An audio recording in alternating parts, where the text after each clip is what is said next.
Hello and welcome to Learning Computers. I'm your host Tony Scott. This tutorial assumes you know nothing about Word. It's a guide for beginners and I'll teach you what you need to get your work done. I'm using Word for Mac 2004. If you're using a different version, don't worry, it's much the same. Word is a powerful program with lots of menus and buttons. Most I don't use on a daily basis, so I'm not going to show you every nook and cranny or 5 ways to do the same thing. No. I'll show you the fastest way to get going. So let's get started. We find Word down on our menu, clicking along, we're looking for the W, Microsoft Word. If for any reason that's not there, you can click on your Finder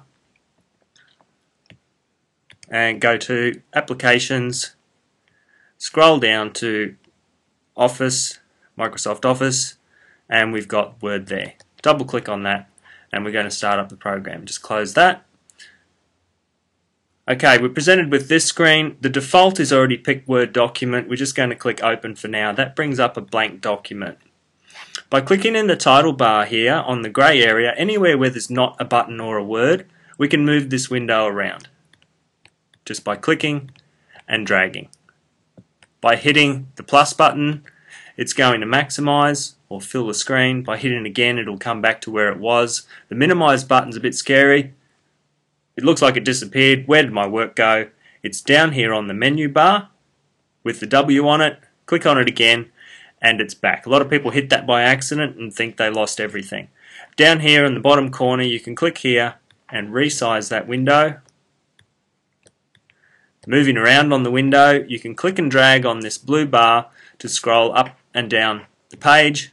You can also use the arrow keys for a bit more finer control. You can also click in the grey area to go up and down. The red one closes it. We won't do that yet. And moving to the menu, by clicking on these words up the top, which with Word don't change much, you click on here, you access more menus. The ones that are in grey we can't use at the moment. Something else may need to be activated before they become available. By clicking arrows it brings up secondary menus. Moving along, gets a little bit used. Just do this, move along, get used to using with your menus there. Now you may not see everything that I can see here on the screen. Down arrows will show you more options. By holding over, that's just scrolling up and down. Go back up here. If you can't see everything that I can on my screen, double clicking on any of these headings will bring up the full list. It just means you're using a different version of Microsoft Word to me. Now your screen may look a little bit different to me. A lot of that is under View, and one thing here is the ruler. The ruler is in this area here of the document. By unchecking ruler we see that that disappears.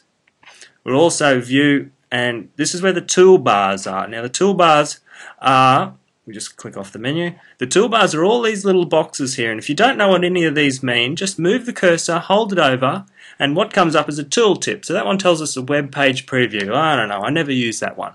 Here's one here, and moving over it again, and it tells us that one's saved. That's handy. That one saves. It's one that we can actually use.